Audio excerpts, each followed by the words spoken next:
എനിക്ക് പറയാനുള്ളത് രണ്ട് ടീമുകളോടാണ്. ഈ നൂറ ഹബീബ് തങ്ങൾ എന്ന് പറയുന്ന ചങ്ങാതിയോടും പിന്നെ ഈ മജിലിസിനൊക്കെ പോയിരുന്ന് ഈമാൻ കളയുന്നവരോടും.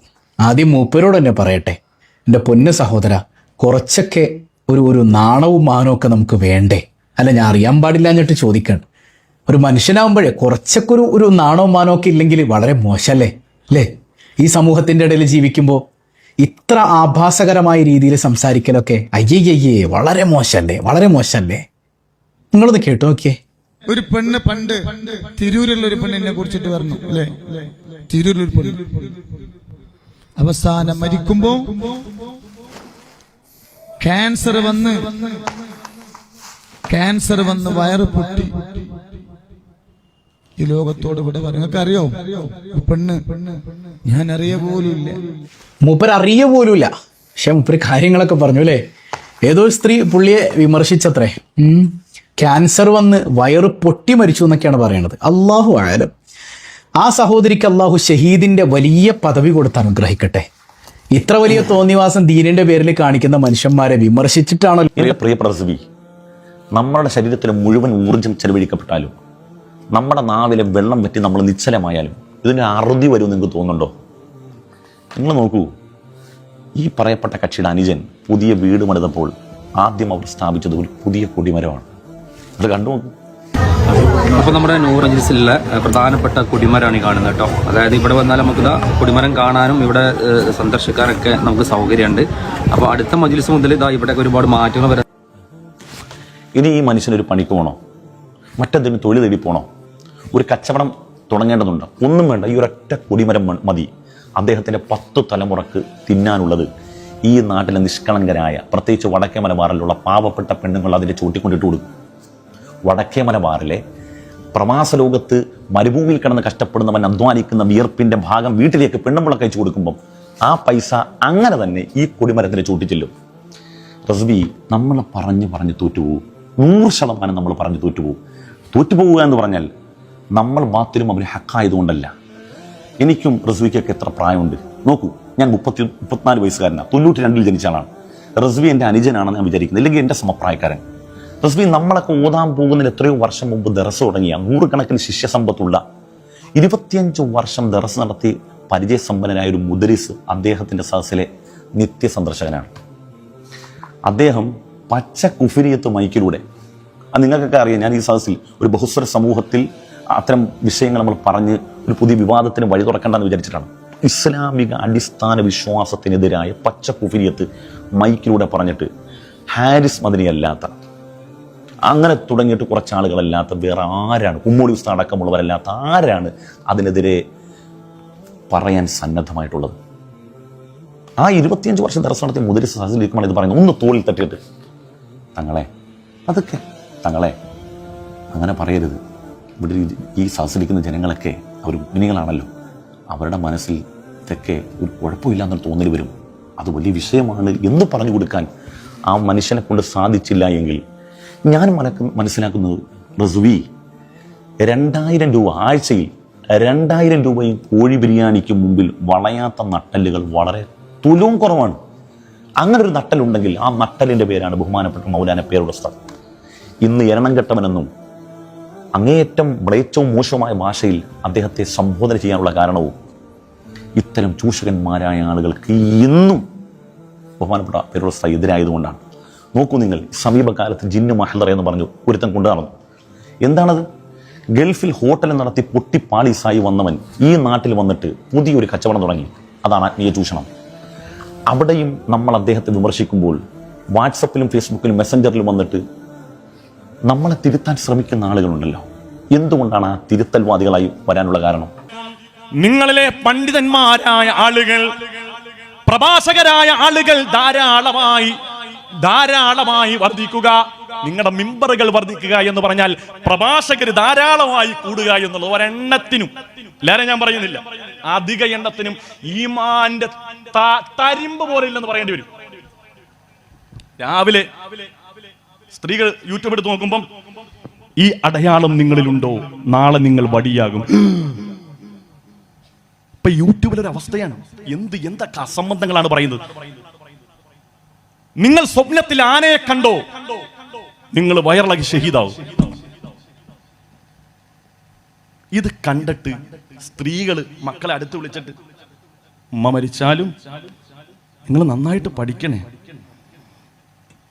ആ വയത് പറഞ്ഞ മൂലിയാര് മന്തിയും കഴിച്ച് കിടന്നുറങ്ങിയിട്ടുണ്ടാവും. നമ്മളിവിടെ മന്ദപ്പായി ടെൻഷൻ അടിച്ചിരിക്കുക. യൂട്യൂബിൽ വരുമാനവും സർക്കുലേഷനും വ്യൂസും കൂടാൻ വേണ്ടി എന്തെല്ലാം തള്ളുകളാണ്. അത് രാവിലെ നമ്മൾ തുറന്നാൽ ഖൈറായ നാഫിയായ ഇൽമ് നമ്മുടെ പള്ളിയിലെ ഉസ്താദ്, ബഹുമാനപ്പെട്ട ഉസ്താദ് ഇവിടെ ഇരിക്കും. അവരുടെയൊക്കെ പള്ളിയുടെ മിനാരങ്ങളിൽ വെച്ച മൈക്കിലൂടെ പരിശുദ്ധമായ ദീനിന്റെ ഹക്കായ കാര്യങ്ങൾ ആയത്തുകളിലൂടെയും ഹദീസുകളിലൂടെയും പറയുമ്പോൾ അതൊന്നും കേൾക്കാൻ താല്പര്യമില്ല. ഇവിടെ കുറെ ആളുകളുണ്ട്, അങ്ങോട്ട് മൈക്ക് അങ്ങോട്ട് പറഞ്ഞാൽ ഞാൻ കെട്ടിയ പെണ്ണിത്തിരി ചന്തം കുറവാണ്. ഓ ഉസ്താദിന്റെ പാട്ടെന്ന് ഇതുപോട്ടോ, ഉസ്താദിന്റെ പാട്ടെന്ന് കേൾക്കണം, ഇതുപോട്ടോ. പാട്ട് മാത്രമേ കേട്ടോളൂ, ദീമെല്ലാം കേട്ടോ. ഉസ്താദ് ഒളിച്ചോടിയ കഥ. ഇതൊക്കെ നമ്മുടെ സമയം വളരെ പാഴാകുകയാണ്. ഇത് തിരിച്ചറിയാൻ ഉമ്മത്ത് തയ്യാറാകണം. നമുക്ക് ഹക്കായ ദീൻ മനസ്സിലാക്കാൻ എന്തൊക്കെ സോഴ്സുകളുണ്ട്. എനിക്ക് ഏറ്റവും ഇഷ്ടം നമ്മുടെ ഫാറൂഖിനെയും ഉസ്താദിനെയും സിംസാറുൽ ഹക്ക് ഹുദവീനെയും റഹ്മത്തുള്ള ഖാസിമിനെയും പേരുസ്താനെയൊക്കെ നമ്മൾ ഇഷ്ടപ്പെടുന്നത് പൊയ് വാക്കുകൾ പറയില്ല. അവിടെ പ്രഭാഷണത്തിന്റെ പ്രത്യേകത ഏതാ? അവിടെങ്ങാണ്ട് ഒളിച്ചോടിയ കഥയും ഇവിടെങ്ങാണ്ട് പെണ്ണു പിടിക്കാൻ പോയ കഥയൊന്നും അവർ പറയില്ല. അള്ളാഹുവിന്റെ പരിശുദ്ധമായ ദീനല്ലാത്തതൊന്നും അവർ പറയില്ല. അതുകൊണ്ട് തന്നെയാണ് അവരുടെ പ്രഭാഷണത്തിൽ ആളുകൾ വളരെ കുറവാണെങ്കിൽ പോലും, അങ്ങനെ ആണെന്നല്ല പറയുന്നത്, അങ്ങനെ ആയാൽ പോലും ആ വരുന്ന ചുരുക്കം ആളുകൾ അള്ളാഹുവിൽ അജഞ്ചലമായ ഈമാനുള്ള മനുഷ്യരാണ്. അവരെ സദസ്സിൽ കിട്ടും, വളരെ കുറഞ്ഞ ആളുകളെ കിട്ടും. മറ്റേന്ന് പറഞ്ഞ അങ്ങനെയല്ല. ഒരു ഗാനമേള അല്ലെങ്കിൽ ഒരു സെലിബ്രേഷൻ കഴിഞ്ഞ സുഖമാണ്. അവിടാണെന്ന ഒളിച്ചോട്ടം, ഇവിടാണെന്ന പെണ്ണ് കേസും, ഇതെല്ലാം പറഞ്ഞ് ഒരായത്ത്, ചില ആളുകളുടെ പ്രഭാഷണത്തിൽ ഒരായത്തോതാവൽ 2 മണിക്കൂറൊക്കെ പ്രഭാഷണം നടത്തുന്നു. ഒരായത്ത് 114 അധ്യായങ്ങളുണ്ട്, 6000 ചില്ലുവാനം ആയത്തുകളുണ്ട്. ഒരായത്തോതി പ്രസംഗിക്കാമല്ലോ. അൽഹംദുലില്ലാഹ്. അവിടുന്ന് അങ്ങോട്ട് തുടങ്ങി സുബ്ഹാന റബ്ബി. ഞാൻ ആലപ്പുഴ റെയിൽവേ സ്റ്റേഷനിൽ കയറുമ്പോൾ 2 പെൺകുട്ടികളതാ അവിടെ തുടങ്ങി. എങ്ങനെ വലിയ കാര്യത്തെ വലിയ കേൾക്കുകയാണ്. 2 പെൺകുട്ടികൾ ഇങ്ങനെ കയറി. അല്ലെങ്കിൽ നിങ്ങൾ ഈ സ്വപ്നം കണ്ടോ? ഈ അടയാളങ്ങൾ നിങ്ങളിലുണ്ടോ? നിങ്ങൾ നാളെ മരിക്കും. അപ്പൊ അവളിങ്ങനെ സുലൈഹ ഒരു ചായ എടുത്ത് അവിടെ നിൽക്കണം, അത് കേൾക്കട്ടെ, ഇത് എന്തും അടയാളം എന്ന് അറിയണം. എന്നില്ല അടയാളമുണ്ട്, വെടി തീർന്നു പോവാ. വീഡിയോ കാലിന് തരിപ്പ് മരണത്തിന്റെ അടയാളമാണ്. കാല് തപ്പി തരിപ്പുണ്ട്. അല്ലാഹുവേ അതേ തീർന്നു വെടി. വെറുതെയാണ്. നമ്മുടെ ഈമാന്റെ ദുർബലത കൊണ്ടാണ്. അല്ലാഹു നമുക്ക് നിശ്ചയിച്ച സമയം അത് ഒരടയാളങ്ങളില്ലെങ്കിലും നമ്മൾ മരണപ്പെടും. പ്രിയപ്പെട്ട മുഅ്മിനീങ്ങളെ, ഈമാൻ കിട്ടി എങ്ങനെ മരിക്കും, ഇപ്പൊ മരിക്കുമെന്നുള്ള ടെൻഷനല്ല വേണ്ടത്. ഈമാൻ കിട്ടി മരിക്കുമോ എന്നോർത്ത് ഭയപ്പെട്. അല്ലാതെ ആരെങ്കിലും അടയാളങ്ങൾ കണ്ട് ഇപ്പൊ മരിച്ചു പോകും എന്നുള്ള ഭയമല്ല വേണ്ടത്. എപ്പ മരിച്ചാലും ഈമാൻ കിട്ടിയുള്ള മരണമാണ് നമുക്ക് വേണ്ടത്. അള്ളാഹുവിന്റെ മുമ്പിൽ പോയി നിൽക്കുമ്പോൾ ഹിസാബില്ലാതെ സ്വർഗത്തിൽ കടക്കാൻ കഴിയണം. അതാണ് ഒരു മുഅ്മിനായ മനുഷ്യന്റെ ജീവിതം കൊണ്ട് നേടിയെടുക്കേണ്ടത്. അള്ളാഹുവേ ഞങ്ങൾക്ക് അതിനുള്ള തൗഫീഖ് നൽകണേ ഇദാ കസറ ഖുതബാഉ മനാബിറുക്കും വറകന ഉലമാഉക്കും ഇലാ ഉലാതിക്കും. നിങ്ങളിൽ ധാരാളമായി പ്രഭാഷകർ വർദ്ധിച്ചു വരുന്നത് നിങ്ങൾക്ക് കാണാം. വറകന ഉലമാഉക്കും ഇലാ ഉലാതിക്കും. അവരുടെ പ്രത്യേകത എന്തെന്നറിയുമോ? അവരധികാരികളായ ഭരണകർത്താക്കളായ ആളുകളിലേക്ക് ചാഞ്ഞു നിൽക്കുന്നവരാണെന്ന് ഹബീബായ മുഹമ്മദ് മുസ്തഫ അല്ലാഹുവിന്റെ റസൂൽ പറയാണ്, അവര് ഭരണകർത്താക്കളിലേക്ക് ചാടി നിൽക്കുന്നവരാണ്.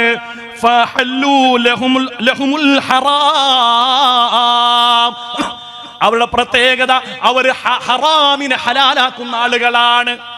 യൂട്യൂബിൽ വോഡ്കയുടെ, മദ്യത്തിന്റെ, റമ്മി സർക്കിൾ എന്ന ചൂതാട്ടത്തിന്റെ പരസ്യം വരുന്നു.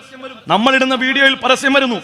ആ പരസ്യത്തിന്റെ കാരണം കൊണ്ട് കിട്ടുന്ന വരുമാനം മേടിച്ച് ആളുകൾ ചോദിക്കും, സാറേ യൂട്യൂബിലെ വരുമാനം ഹലാലാണോ? പിന്നെന്താ ഹലാലല്ലേ? എന്താ കാരണം? എനിക്ക് കിട്ടുന്നുണ്ടോ? തന്നെ എനിക്ക് കിട്ടിയ, എനിക്ക് ലോട്ടറി അടിച്ചാൽ അന്ന് മുതൽ എനിക്ക് ലോട്ടറി ഹലാലാണ്. എന്റെ വാപ്പ പലിശ മേടിച്ചാൽ അന്ന് മുതൽ എനിക്ക് പലിശ ഹലാലാണ്. ആകാൻ പാടില്ല. അതാണ് അല്ലാഹുവിന്റെ റസൂല് പറഞ്ഞത്, ഹമ്മുഹും ബുതൂൻ, വയറാണ് വയറാണ് വയറാണ് അവരുടെ പ്രധാനപ്പെട്ട ലക്ഷ്യം. അങ്ങനെ ആകാൻ പാടില്ല. അങ്ങനെ വന്നാൽ എന്താ പ്രത്യേകത? ഇതുകൊണ്ട് വന്ന് തിന്നാൽ ഹറാമായ പണം 50 രൂപ സമ്പാദിച്ചാൽ 50 ലക്ഷം ഹോസ്പിറ്റലിൽ കൊടുക്കേണ്ടി വരും പെങ്ങളെ. ഇത് അനുഭവമാണ്, പലരുടെയും യാഥാർത്ഥ്യമാണ്, നമ്മുടെ കണ്ണുകൊണ്ട് കണ്ട സംഭവങ്ങളാണ്. ആളുകളെ പറ്റിച്ച്, ആളുകളെ ചൂഷണം ചെയ്ത്, പലിശയിലൂടെ ഹറാമിലൂടെ സമ്പാദിക്കുന്ന പണം കൊണ്ട് നമ്മുടെ മക്കളെ ഊട്ടിയാൽ എന്റെ പ്രിയപ്പെട്ട ഉമ്മ, 50-ന് പകരം 50 ലക്ഷം മുടക്കിയാലും നമ്മുടെ രോഗം മാറില്ല ഉമ്മ. അല്ലാഹു നമുക്ക് ഈമാൻ തരുമാറാകട്ടെ, അല്ലാഹു നമുക്ക് ചിന്താശേഷി തരുമാറാകട്ടെ. വഹറമു അലൈഹിമുൽ ഹലാൽ, അവർ ഹലാലിനെ ഹറാമാക്കും, ഹലാലിനെ ഹറാമാക്കും, ഹറാമിനെ ഹലാലാക്കും. കണ്ടില്ലേ, വലിയ വലിയ നേതാക്കന്മാര്, പരിശുദ്ധമായ ഇസ്ലാമിന്റെ അസ്തിത്വം എന്താണെന്നും സ്വത്വം എന്താണെന്നും അറിയുന്ന വലിയ വലിയ നേതാക്കന്മാര് പോയിട്ട് അള്ളാഹുവിന്റെ ദീനിനെതിരായ കാര്യങ്ങൾ ചെയ്യുകയാണ്. എന്നിട്ട് അവർ പറയുന്ന ന്യായം എന്താ? ഇതൊക്കെ ഒരു ജനാധിപത്യ സമൂഹത്തിൽ, ഒരു മതേതര സമൂഹത്തിൽ നമ്മളൊക്കെ ജീവിക്കുമ്പോൾ അങ്ങനെയൊക്കെ ചെയ്യേണ്ടി വരും എന്നാ പറയുന്നത്. ജീവിതകാലം മുഴുവനും മഹാനായ മമ്പുറത്ത് തങ്ങളുടെ ഖാദിമ് കോന്തുനായരാണ്.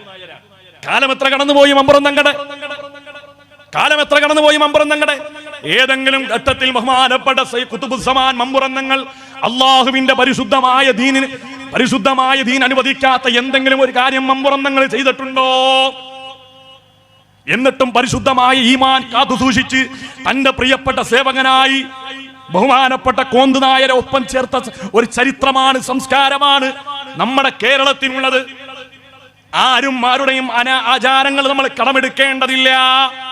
നമ്മുടെ ചുറ്റുവട്ടത്ത് ക്ഷേത്രമുണ്ട്, അവർക്ക് ആരാധിക്കാനുള്ള സൗകര്യങ്ങളും ആരാധിക്കാനുള്ള സാഹചര്യങ്ങളും സ്വാതന്ത്ര്യങ്ങളും അനുവദിച്ചു കൊടുക്കലാണ് ഏറ്റവും വലിയ മര്യാദ, ഏറ്റവും വലിയ മതേതരത്വം എന്ന് പറഞ്ഞാൽ. മറ്റുള്ളവരുടെ ആരാധനകളെ, അവരുടെ ആരാധ്യന്മാരെ നിഷേധിക്കാതെയും പരിഹസിക്കാതെയും ഇരിക്കലാണ്. കരാവിവ ശരീരസ്യ നേത്രയോരിമ പശ്മണി ആവിചാര്യം കുര്യത് തന്മിത്രം മിത്ര സമുച്ചതേ. ചാണക്യം പറഞ്ഞതാ, കരാവിവ ശരീരസ്യ നേത്രയോരിമ പശ്മണി അവിചാര്യം കുര്യത് മിത്രം മിത്ര സമുച്ചതേ. തന്റെ അയൽവാസികൾ, തന്റെ സഹോദരങ്ങൾ, തന്റെ കൂടപ്പറപ്പുകൾ, തന്റെ സഹചാരികൾ, തന്റെ സതീർത്ഥ്യന്മാരായ ആളുകൾ, നമ്മളുടെ കണ്ണിന്റെ പോളകൾ, കണ്ണിന്റെ ഉള്ളിലേക്ക് എന്തെങ്കിലും വരുമ്പോൾ പോളെ അടച്ചുകൊണ്ട് കണ്ണിനെ സംരക്ഷിക്കുന്നത് പോലെ നിന്റെ സഹോദരൻ ഏതു മതക്കാരനായാലും അവനെ നീ സഹായിക്കണേ, അവനോട് സ്നേഹം കാണിക്കണേ, അവനെ നീ സംരക്ഷിക്കണേ എന്ന് പറയുന്ന മഹത്തായ വേദഗ്രന്ഥങ്ങൾ. അക്രിം ജാറക വലൗ കാന കഫിറാ. മോനെ, നിന്റെ അയൽവാസിയായ മനുഷ്യരുണ്ടല്ലോ, അവൻ ഏതു മതക്കാരനായാലോ അവനെ നീ അനാദരിക്കല്ലേ എന്ന് പറഞ്ഞ, അവനെ നീ ധിക്കരിക്കല്ലേ എന്ന് പറഞ്ഞ, അവനെ നീ ആക്ഷേപിക്കല്ലേ എന്ന് പറഞ്ഞ ഹബീബായ മുഹമ്മദ് മുസ്തഫ. ഈമാൻ പൂർത്തിയാകണമെങ്കിൽ പോലും ആ അയൽവാസിയോട് സ്നേഹം വേണം, ബഹുമാനം വേണം, ആദരവ് വേണം. ഏത് മതക്കാരനായാലും മൻ കാന യുഅ്മിനു ബില്ലാഹി വൽ യൗമിൽ ആഖിർ ഫഅക്രിം ജാറാ.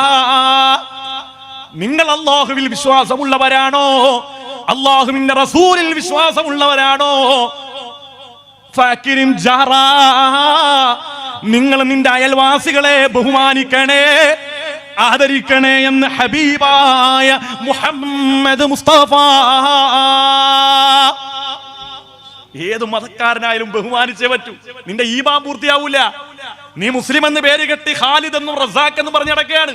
നിന്റെ അയൽവാസിയായ ആളുകൾക്ക് നീ ദ്രോഹമാണോ, നീ പ്രയാസമാണോ, നിന്റെ വാക്കിനെ അവർ ഭയപ്പെടുന്നുണ്ടോ, നിന്റെ പ്രവൃത്തിയെ അവർക്ക് വെറുക്കുന്നുണ്ടോ? മോനെ, ലാ യദ്ഖുലുൽ ജന്നാ, നിനക്ക് സ്വർഗമില്ലെന്ന് ഹബീബായ മുഹമ്മദ് മുസ്തഫ. അല്ലാഹു ഈമാൻ തരട്ടെ, അല്ലാഹു നമുക്ക് ഈമാൻ തരട്ടെ, അല്ലാഹു നമുക്ക് ഈമാൻ തരട്ടെ. അതുകൊണ്ട് പ്രിയമുള്ള മുഅ്മിനീങ്ങളെ, നമ്മൾ ഒരിക്കലും മറ്റുള്ളവരോടുള്ള ബഹുമാനവും സ്നേഹവും എന്ന് പറഞ്ഞാൽ അത് ധാർമ്മികമായി പരിശുദ്ധം ഇസ്ലാം ഒരു ഫ്രെയിം, ഒരു സ്ട്രക്ചർ അല്ലാഹുവിന്റെ റസൂൽ പറഞ്ഞിട്ടുണ്ട്. സഹായിക്കണം, സ്നേഹിക്കണം, ആവോളം സഹായിക്കണം. എന്ത് പ്രതിസന്ധി വന്നാലും നമ്മൾ അവരോടൊപ്പം സഹകരിച്ചു നിൽക്കണം. പക്ഷേ ആരാധനകൾ വിഷയം വരുമ്പോൾ, ആഘോഷങ്ങൾ വരുമ്പോൾ അവരുടെ ആഘോഷം അവർ വേണ്ട രൂപത്തിൽ അവർ ആഹ്ലാദിക്കട്ടെ. നമ്മൾ അവർക്ക് അതിന് സ്വാതന്ത്ര്യം കൊടുക്കും. ഏത് മതവിഭാഗത്തിന്റെ ആഘോഷം വന്നാൽ നമ്മൾ മതേതരത്വം കാത്തു സൂക്ഷിക്കാൻ വേണ്ടി നേരെ എനിക്ക് അമ്പലത്തിന്റെ അകത്ത് കയറണം, ശ്രീകോവിലിന്റെ അകത്ത് കയറി എനിക്ക് 2 റക്അത്ത് നിസ്കരിക്കണം ഒന്നും പറയാൻ പാടില്ല. കാരണം ആ മതത്തിനൊരു നിയമമുണ്ട്. ശ്രീകോവില് അവർ പരിശുദ്ധമായിട്ട് കാണുന്ന സ്ഥലമാണ്. അത് നമ്മളെ ഒരു കാരണവശാലും നിന്ദിക്കാൻ പാടില്ല. അതുപോലെ തന്നെ പള്ളിയും അതിന്റെ മെഹ്റാബും അതിന്റെ ചുറ്റുവട്ടവും പരിശുദ്ധമായ സ്ഥലമാണ്. മറ്റുള്ളവരും അതിനെ ആദരിക്കുകയും ബഹുമാനിക്കുകയും വേണം. ഇങ്ങനെ പരസ്പരം സ്നേഹിച്ച് ബഹുമാനിച്ച് പരസ്പരം ആവോളം സ്നേഹിച്ചും കൊടുത്തും വാങ്ങിയുമായിരിക്കണം നമ്മുടെ ജീവിതം. അല്ലാതെ ഏതെങ്കിലുമൊക്കെ ഭരണ നേട്ടത്തിന് വേണ്ടി, ആളുകളുടെ തൃപ്തി കിട്ടാൻ വേണ്ടി, ജനാംഗീകാരം കിട്ടാൻ വേണ്ടി മതേതരത്വമാണ് എന്ന് മനസ്സിലാക്കി അല്ലെങ്കിൽ എന്ന് കരുതി അള്ളാഹുവിന്റെ പരിശുദ്ധമായ ദീനിനെ നമ്മൾ വിൽക്കാൻ പാടില്ല. അള്ളാഹുവിന്റെ പരിശുദ്ധമായ ദീനിനെ നമ്മൾ കളങ്കപ്പെടുത്താൻ പാടില്ല. എന്റെ മുത്തുമുഅ്മിനീങ്ങളെ, പരിശുദ്ധമായ ഇസ്ലാം നിർദ്ദേശിച്ചത് പ്രകാരം ഖൈറായ രൂപത്തിൽ ജീവിച്ച് അവസാനം ആഖിബത്ത് നന്നായി മരിക്കാൻ അല്ലാഹു നമുക്ക് സൗഭാഗ്യം നൽകട്ടെ.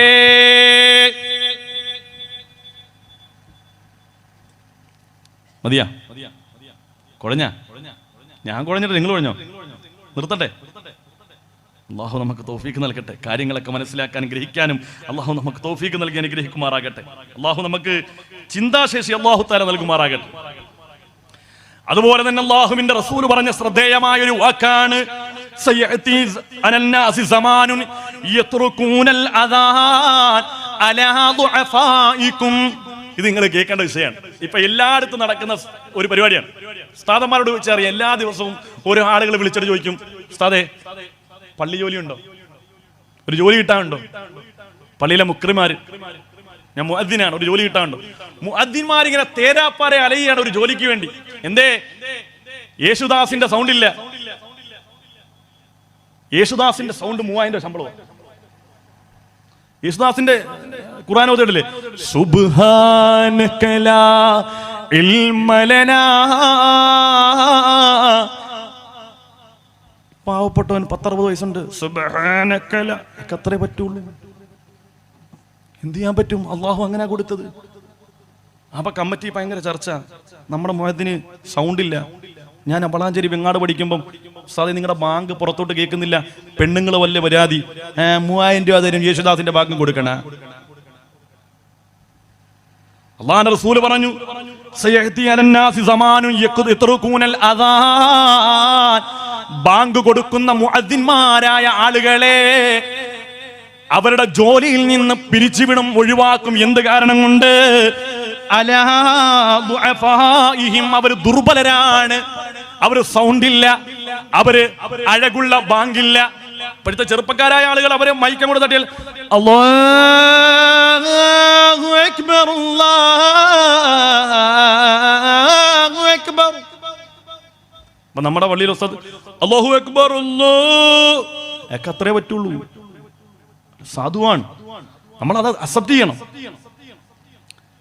അതുപോലും അല്ലാഹുവിന്റെ റസൂൽ എടുത്തു പറഞ്ഞു, യത്റുകൂനൽ അദാൻ, ബാങ്ക് വിളിക്കാലം ഈ മഹല്ലിലെ മുഴുവൻ ആളുകളും കേട്ട ആ ബാങ്കുണ്ടല്ലോ, ആ സാധുവായ വൃദ്ധനായ മനുഷ്യന്റെ ബാങ്ക. പക്ഷേ ഇപ്പൊ ആരോഗ്യം നഷ്ടപ്പെട്ടപ്പോൾ പള്ളി കമ്മിറ്റിക്ക് അവരെ പറ്റൂല. എല്ലായിടത്തുള്ള പ്രത്യേകതയാണ്. പള്ളി വലുതാകുമ്പം ഉസ്താദ് ചെറുതാവും. നിങ്ങളുടെ പള്ളി ശോചനീയാവസ്ഥ, മൂത്രപ്പരയുടെ മണമെല്ലാം പള്ളിയിലേക്ക് അടിക്കുന്നു. ആളുകൾ ഒരു പള്ളി പൊളിച്ചു പണിയണമെന്ന് ആഗ്രഹമായിട്ട് ആളുകൾ വരികയാണ്. എല്ലാവരും കൂടെ സംഗമിച്ച് ഒരു പള്ളി ഉണ്ടാക്കി നോക്കുമ്പോൾ കുബ്ബയൊക്കെ റൗളയുടെ രൂപത്തിൽ റാഹത്ത്. ഒന്നാമത്തെ ജുമാ കഴിയുമ്പോൾ ഉസ്താദൊക്കെ പറയും, ഉസ്താദേ വേറെ എവിടെയെങ്കിലും ജോലി നോക്കണം, കാരണം ഇവിടെ ഇപ്പം ഗൾഫ് മോഡൽ പള്ളിയായി. ഇപ്പൊ ഇവിടുത്തെ ഖിറാഅത്ത് ബിസ്മില്ലാഹിർ റഹ്മാനിർ റഹീം അലിഫ് ലാം മീം, ഈ ഒത്ത് വേണം. സ്ഥാന പഴയ വല്ലുഹാ വല്ലൈലി ഇദാ സജ പറ്റൂല. പറ്റും, യേശുദാസിന്റെ തൊണ്ട അവിടെ നിന്ന് മുറിച്ചുകൊണ്ട് തൊണ്ടക്ക് വെച്ചു കൊടുത്താൽ ഇലാഹ ഇല്ലാന്ത സുബ്ഹാനക ഇന്നി കുന്തു മിനൽ ളാലിമീൻ. ഇതൊക്കെ നമ്മൾ പറഞ്ഞില്ല, നമ്മുടെ കയ്യിൽ നിന്ന് ദീൻ പോവുകയാണ്. അള്ളാഹുവിന്റെ റസൂൽ പറഞ്ഞ ഏറ്റവും ഫളിലായ കാര്യങ്ങളിൽ നിന്ന് ആളുകൾ കേവലം ശ്രേഷ്ഠമായ കാര്യങ്ങളിലേക്ക് മടങ്ങും. നമ്മുടെ പള്ളിയിലൊക്കെ ഇവിടെ സദസ്യരോട് ചോദിക്കുകയാണ്, ഇവിടെ ഏറ്റവും കൂടുതൽ ആളുകൾ പള്ളിയിൽ നിസ്കരിക്കാൻ വരുന്ന നിസ്കാരം ഏതാണ്? നിങ്ങളൊന്ന് പറഞ്ഞേ, നിങ്ങളുടെ പള്ളിയിൽ ഏറ്റവും കൂടുതൽ ആളുകൾ നിസ്കരിക്കാൻ വരുന്ന നിസ്കാരം ഏതാണ്? തുറന്നു പറഞ്ഞു. ഇശാഖാണ്? തെറ്റാണ്, മഗ്രിബിനാണ്. ഏത് പള്ളിയിൽ ചെന്നാലും ഏറ്റവും കൂടുതൽ ആളുകൾ നിസ്കരിക്കുന്ന നിസ്കാരം ഏതാ? മഗ്രിബാണ് അല്ലേ? മഗ്രിബല്ലേ ഏറ്റവും കൂടുതൽ ആളുകൾ. എന്നാൽ ഏറ്റവും ഒരു ദിവസത്തെ നിസ്കാരത്തിൽ ഏറ്റവും ശ്രേഷ്ഠമായ നിസ്കാരം ഏതാണ്? സുബഹിയാണ്.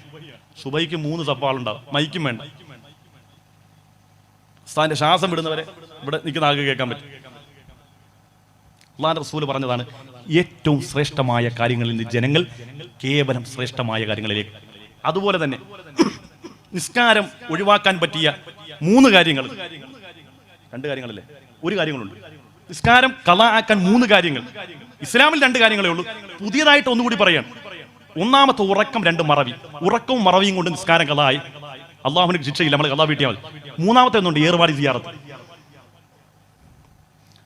കുറെ ഹമുക്കൾ ഞാൻ ഈ സദസ്സിൽ പറയുന്ന വിഷമം കൊണ്ട് പറയാം. ഇവിടുന്ന് ഒരു വണ്ടി പുറപ്പെട്ടാൽ, ഇവിടുന്ന് വണ്ടി സ്റ്റാർട്ട് ചെയ്താൽ ഏർവാടി കൊണ്ടാണ് നിർത്തിയത്. അല്ലിത്ത ഇതിന്റെ ഇടക്കുള്ള നിസ്കാരമൊന്നും ഇല്ലല്ലോ. സിയാറത്ത്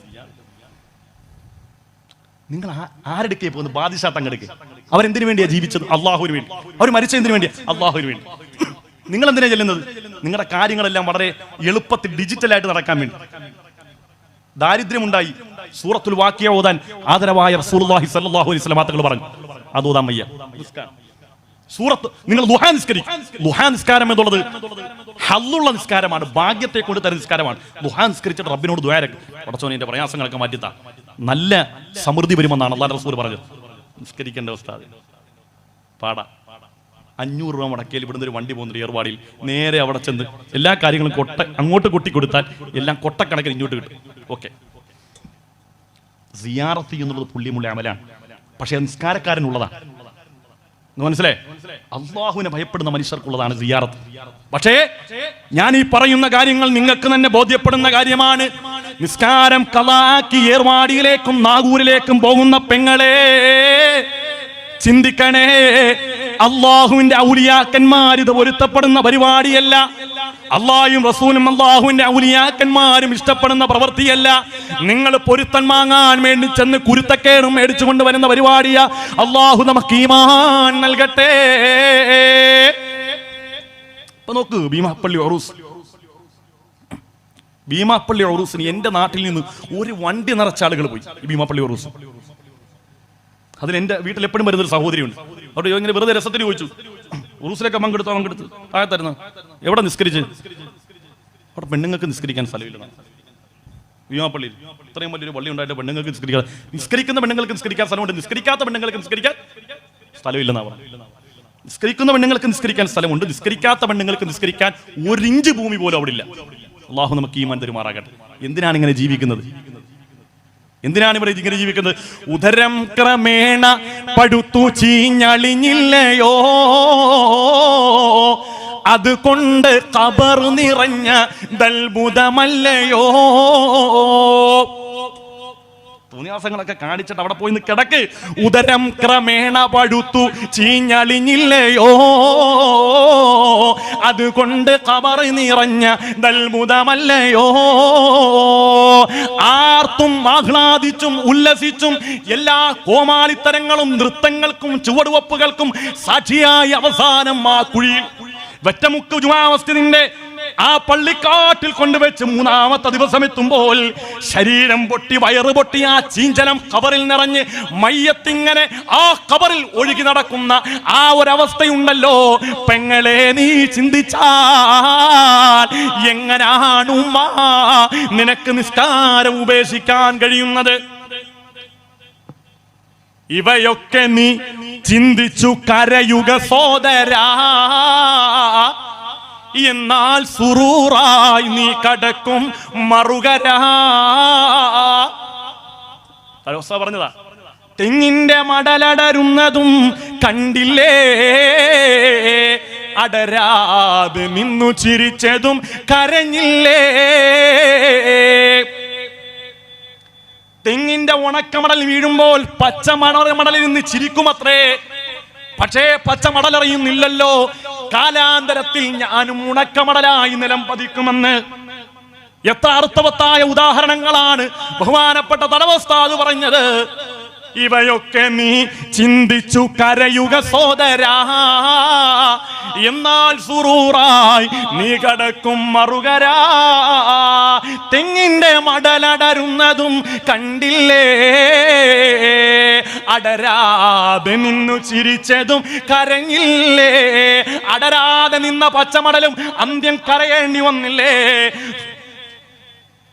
ഇതല്ലേ ജീവിതം, ഇതല്ലേ ജീവിതം. മേൽപോട്ടുയരും വീർപ്പുകൾ താഴോട്ടെത്തുമെന്നാരറിയും, മേൽക്കുമേലാൽ വാരി കൂട്ടിയിട്ടെന്തൊരു ഫലമറിയും.